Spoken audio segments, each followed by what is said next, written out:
எல்லோருக்கும் இனிய காலை வணக்கம். இன்று ஒரு சிந்தனை என்கின்ற இந்த யூடியூப் சேனலின் வழியே இறையருளால் நாம் தினந்தோறும் சந்தித்துக் கொள்வது பெரும் மகிழ்ச்சியை தருகிறது. இன்று என்ன தலைப்பிலே சிந்திக்கப் போகிறோம் என்றால், ஹோமியோபதி மற்றும் மலர் மருத்துவத்தின் மேன்மைகள் பற்றி சிந்திக்கப் போகிறோம். மனிதனுக்கு நோய் வருகிறது. எதிர்காலத்தை சொல்லக்கூடிய ஏந்தல்கள் ஜாதகத்திலே லக்னத்திலிருந்து 6ஆம் இடத்தை நோய் தருகிற இடமாக கூறுகிறார்கள். அது குறித்த நோய்களெல்லாம் மருத்துவ ஜோதிடமாக பல நூல்களாக வெளிவந்திருக்கின்றன. இப்படி ஏற்படுகிற நோய்க்கு வள்ளுவ பெருந்தகை மருந்தன வேண்டாவாம் யாக்கைக்கு அற்றது போற்றி உணின் என்று சொல்லியிருக்கிறார். உணவே மருந்து என்கிறார். தமிழர்கள் உணவே மருந்தாக வாழ்ந்தவர்கள்தான், மாற்றுக்கருத்தே இல்லை. அப்பேற்பட்ட மருந்துகளை, மூலிகை குணம் கொண்டவைகளைத்தான் நாம் இறைவனுக்கு பிரசாதமாக படைத்து வழிபடுகிற வழக்கம் நம்மிடத்திலே இருக்கிறது. துளசி இருக்கிறது. துளசியை மாதிரி அருமருந்து உலகத்திலே இல்லை. சளிக்கு கிரேக்கர்கள் துளசியை பயன்படுத்துகிற மாதிரி நாம் பயன்படுத்துகிற வழக்கம் இல்லை. வில்வம் இருக்கிறது. வில்வம் பித்தத்திற்கு அருமருந்து. வில்வ ஓடு இருக்குதே, அதிலே திருநீர் வைத்து பூசுகிற பொழுது பித்தம் தெளியும். வில்வ பழம் சாப்பிட்டால் விந்தணுக்களுடைய ஓட்டம் மாரத்தான் ஓட்டத்தை போல் இல்லாமல் ஒலிம்பிக் ஓட்டம் போல இருக்கும் என்று எங்கள் கிராமங்களிலே இருக்கிற பெரியவர்கள் சொல்கிறார்கள். இப்பேற்பட்ட உணவே மருந்து, மருந்தே உணவு என்று வாழ்ந்த நம் மீது ரசாயன உரங்கள் தெளிக்கப்பட்ட விவசாய முறை அறிமுகப்படுத்தப்பட்ட பின்னாடி 2ஆம் உலகப் போர் முடிவடைகிறது. அப்பொழுது மீதமிருந்த வெடிமருந்துகள் உரங்களாக மாற்றலாம் என்று விஞ்ஞானிகள் சொன்ன கருத்து இன்று விளைநிலங்களெல்லாம் மலடுகளாக மாற்றப்பட்டு இருக்கிறது. நடமாடும் மனிதர்கள் ஒவ்வொருத்தருமே நடமாடும் மருந்தகச் சாலைகளாக இருக்கிறார்.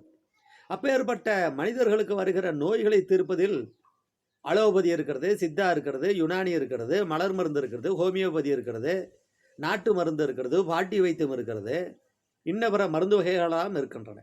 ஆனால் நேற்று ஒரு நூலை வாசித்தேன். எட்வர்டு பர்ச் அவர்கள் எழுதிய ஃப்ளவர் மெடிசின், மலர் மருந்து என்கின்ற நூலை வாசிக்கிற பொழுது ஹோமியோபதியும் சேர்த்து வாசித்தேன். அதில் உள்ள கருத்துக்களை உங்களிடத்தில் பகிர்கிறேன். இதை பார்த்துவிட்டு கேட்டுவிட்டு இந்த மருந்தை நீங்கள் அப்படியே பயன்படுத்தினால் பொறுப்பு நான் அல்ல. இந்த நிமிடத்தில் நான் பொறுப்பை துறக்கிறேன். நீங்கள் உரிய மருத்துவர்களிடத்திலே ஆலோசனை பெற்று பயன்படுத்தி பலனடைய வேண்டும். என்னுடைய எண்ணமெல்லாம் இப்படி ஒரு மருந்து இருக்கிறது என்பதே உங்களிடத்திலே தெரிவிப்பது தானே ஒழிய அதை பரிந்துரை செய்து சாப்பிடுங்கள் என்று சொல்வதற்காக அல்ல. இப்பொழுது சுகப்பிரசவம் என்பது அரிதாகி கொண்டே வருகிறது. கர்ப்பம் தரித்த பின்னாடி மருத்துவ சாலைக்கு சென்று கர்ப்பத்தை உறுதி செய்கிற பரிசோதனை செய்கிற பொழுது இரத்த பரிசோதனை, சர்க்கரை பரிசோதனை, சிறுநீர் பரிசோதனை, எடை பரிசோதனை எல்லாம் செய்து ஒரு பெரிய தாளிலே பரிசோதனைகளுடைய விவரம் எழுதி கட்டணத்தை வசூலிக்கிற அந்த மருத்துவர்கள் இன்று கர்ப்பம் தரித்திருக்கிறீர்கள், சந்தோஷம், இன்றிலிருந்து இத்தனாவது நாள் உங்களுக்கு சிசேரியன் பிரசவம் தான் நடக்கும் என்று அவர்களுடைய இதயத்திலேயே ஒரு விதையை விதைத்து விடுகிறார்கள். உடனே இவங்களும் மனதளவில் அவங்க அதுக்கு தயாராகிறாங்க. நன்றாக ஒன்று கவனிக்க வேண்டும். சிட்டுக்குருவி எங்கேயாவது சிசேரியனுக்கு போயிருக்கா? எங்கேயாவது விலங்கினங்கள் நாங்கள் கர்ப்பம் தரித்து விட்டோம், புரண்டு படுக்க முடியவில்லை, எங்களுக்கு அந்த பிரச்சனை இந்த பிரச்சனைன்னு எங்கேயாவது வாயில்களை நிற்கிறதா? இல்லவே இல்லை. சிங்கம் குட்டி போடுகிறது, புலி குட்டி போடுகிறது, குதிரை குட்டி போடுகிறது, கொசு தன்னுடைய இனத்தை பல்கி பெருக வைக்கிறது. இப்படி வாயில்லா ஜீவன்கள் எல்லாம் தங்களுடைய பணிகளை சீராக செய்கிற பொழுது சிந்திக்கிற மனிதன் இப்படி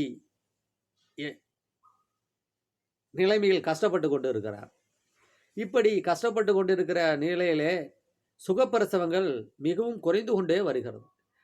ஆந்திராவில் சுலகட்டி நரசம்மான்னு ஒருத்தங்க இருந்தாங்க. 10,000க்கு மேற்பட்ட பெண்களுக்கு சுகப்பிரசவம் பார்த்துருக்காங்க. அவங்க எந்த பல்கலைக்கழகத்தில் படித்தாங்க? அவர்களிட்டிருந்து நாம் பாடம் கற்றுக்கொள்வதை மறந்து விட்டோம். இந்த அறுவை சிகிச்சையின் பொழுது தரப்படக்கூடிய மயக்க மருந்துகள் 40-50 வயதுகளிலே பெண்களுக்கு ஒரு அயற்சியை, களைப்பை ஏற்படுத்துகிறது என்று பெண் மக்கள் சொல்கிறார்கள். இந்த சுகப்பிரசவம் நடந்துருச்சுன்னா அன்னைக்கு 2வது நாள் 3வது நாளே நாம் எழுந்து நடக்கலாம், உடல் நல்ல அருமையாக இருக்கும், எந்த விதத்திலையும் பிரச்சனை வராது என்று சுகப்பிரசவம் அடைந்த பெண்களினுடைய கருத்தாக இதை நான் உங்களுக்கு பகிர்கிறேன். அறுவை சிகிச்சை நடந்துவிட்டால் 3 மாத காலமோ 6 மாத காலமோ அந்த தையல் சரியாகிற வரைக்கும் நமக்கு கஷ்டம்தான். இப்படி சுகப்பிரசவத்தை தருகிற மருந்து ஹோமியோபதியில் இருக்கிறது. பல்சடில்லா ஹாலோஃபைலம் 200, இது ஒரு விதமான மருந்து. கால்கேரியா பாஸ், கேலிபாஸ், கால்கேரியா ஃப்ளோர் என்கின்ற இந்த 3ஐயும் தினமும் 3 வேளை சாப்பிட்டால் குழந்தை புரண்டு படுத்து தன்னுடைய வெளிவருகிற வாசலை நன்றாக தெரிந்து அதன் வழியே வந்துவிடும்.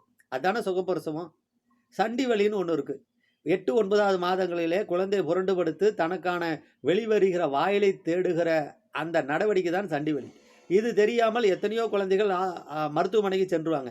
ஆனால் நம்ம ஊர் பாட்டி சொல்லுவாள், இது ஒன்றும் இல்லை, விளக்கணையை தடவை சரியாயிரும், நட சரியாயிரும், வெந்நீர் குடி சரியாயிரும், சீரக தண்ணி குடி சரியாயிரும், கொஞ்சம் முருங்கைக்கீரை போட்டு வெந்நீரில் கொதிக்க வச்சு 2 உப்புகளை சேர்ந்து சாப்பிடு நல்லாயிரும். இப்படி சொல்கிற பாட்டியை நாம் தவற விட்டு விட்டோம்.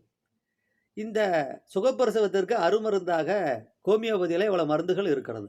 பல்சடில்லா காலோஃபைலம், பல்கேரியா பாஸ், கேலிபாஸ், கால்கேரியா ஃப்ளோர்.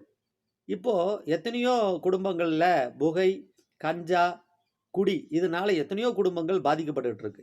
இதற்கு அருமருந்து ஆங்கில மருத்துவத்தில் தேடினாலும் பலன் பெற்றவர்களுடைய சராசரி விகிதம் எனக்கு குறைவாக படுகிறது. அவர்களுக்கு நான் என்னுடைய படிப்பு, என்னுடைய அனுபவத்தின் வாயிலாக பல நண்பர்கள் சொன்னதை நான் அவர்களிடத்திலே பகிர்கிறேன். இதை கேட்டுவிட்டு நீங்கள் அப்படியே பயன்படுத்தக்கூடாது. உரிய மருத்துவரிடத்திலே சென்று ஆலோசனை பெற்று பயன்படுத்த வேண்டும். புகைப்பிடிக்கிற வழக்கம் இருக்கிறவர்களுக்கு மலர் மருந்து வால்நட், ஹோமியோபதி மருந்து கலாடியம், இதை 2 சேர்த்து கொடுக்கிற பொழுது அவர்கள் விரைவிலேயே புகைப்பிடிப்பதை விட்டு விடுகிறார்கள். கஞ்சா பிடிக்கிறாங்களா? வால்நட், மலர் மருந்தை சேர்ந்த வால்நட், ஹோமியோபதியை சேர்ந்த வீரேற்றம் ஆல்பம் 200, இந்த காம்பினேஷனில் கொடுக்கிற பொழுது அவர்கள் கஞ்சா பிடிப்பதை கை கழுவி விடுகிறார்கள். மொடா குடிக்குன்னு சொல்லுவாங்க, தண்ணி வண்டின்னு சொல்லுவாங்க. காலையில் அதிகாலையிலே தண்ணியில் தான் முகத்தை கழுவுகிற வழக்கம் வைத்திருப்பார்கள். ஏதோ ஒரு படத்துல எல்லாம் காட்டுறாங்க. அந்த நடிகர் செய்கிற மாதிரி நாமும் செஞ்சாதான் ஊர் நம்மளை மதிக்கும்னு சொல்லிட்டு இது மாதிரி பழக்க வழக்கங்கள் வைத்து கொண்டால் குடிக்கிறவர்களுடைய குடும்பம் நடுத்தருவில் நிற்பதை நிறையா பேர் பார்த்துருக்காங்க. இன்றும் அழுது கொண்டே இருக்கிறார்கள் குடும்ப தலைவிகள். அவர்களுக்கு ஒரு குறிப்பு, இந்த குடியை நிறுத்துவதற்கு மலர் மருந்திலே வால்நட் என்ற ஒரு மருந்து இருக்கிறது. அதனுடன் ஹோமியோபதியை சேர்ந்த ஆசிட் சல்ஃப் 200ஐ சேர்த்து கொடுக்கிற பொழுது அவர்கள் குடியை அறவே நிறுத்தி விடுகிறார்கள். இப்பேற்பட்ட மருந்துகள் மலர் மருந்து கடைகளில் கிடைக்கிறது, ஹோமியோபதி கடையில். நம்ம இடத்திலே நோய்களும் இருக்கின்றன, நோய்களுக்கான தீர்வும் இருக்கின்றன. அதற்கான மருத்துவர்களை, மருத்துவத்துறையை நாம் தான் தேடி கண்டுகொள்ள வேண்டும். இப்பேற்பட்ட மலர் மருந்தை தந்த பாச் அவர்களை நான் இருகரம் கூப்பி வணங்குகிறேன். ஹோமியோ மருந்தில் அவ்வளோ அருமையான விஷயம் இருக்குது. மலர் மருந்தில் ரெஸ்கியூ ரெமடின்னு ஒன்று இருக்குது, RRன்னு சொல்லுவாங்க. அதை வாங்கி வைத்து கொண்டால் வாகனத்தில் செல்கிற பொழுது விபத்தே ஏற்படாது. ஒரு சிறு காயம் ஏற்பட்டு விட்டால் அதை வச்சிங்கன்னா போதும். மலர் மருந்து உட்கொள்ள வேண்டிய அவசியமே இல்லை. அந்த இடத்துல உடம்புல தொட்டால் கூட போதும். வாதத்திற்கு மருந்து உண்டு, விதண்டா வாதத்திற்கு மருந்து இல்லை என்று சொன்னாலும் கூட மலர் மருந்து அதை மறுக்கிறது. விதண்டா வாதத்திற்கு மருந்து இருக்கிறது. அவர் என்ன மனநிலையில் இருக்கிறார் என்று மனநிலையை மாற்றுகிற வல்லமை மலர் மருந்துக்கு இருக்குது. இந்த மலர் மருந்து மனநல மருந்து. உடலுக்கு வரக்கூடிய நோய்களுக்கு அடிப்படை காரணமே மனம் பாதிக்கப்படுவது தான் என்பது மலர் மருந்தினுடைய சித்தாந்தம். இப்பேற்பட்ட மருந்துகள், சுகப்பிரசவத்தை தரக்கூடிய மருந்துகள், நம்மளுடைய பழக்க வழக்கத்தை சரி செய்கிற மருந்துகள் ஹோமியோபதியிலும் இருக்கின்றன, மலர் மருந்திலும் இருக்கின்றன. உரியவர்களிடத்திலே தேடி பயன்பெறுங்கள் என்று சொல்லி இன்றைய பதிவை மலர் மருந்திற்கும் ஹோமியோபதி மருத்துவத்திற்கும் சமர்ப்பணம் செய்கிறேன். எல்லோரும் சுகப்பிரசவம் பெற வேண்டும் என்று சொல்லி இன்றைய பதிவை சுகப்பிரசவம் பெற வேண்டும் என்பதற்காக சமர்ப்பணம் செய்கிறேன். நன்றி. மீண்டும் ஒரு தேவ வேளையிலே உங்களை சந்திக்கிறேன்.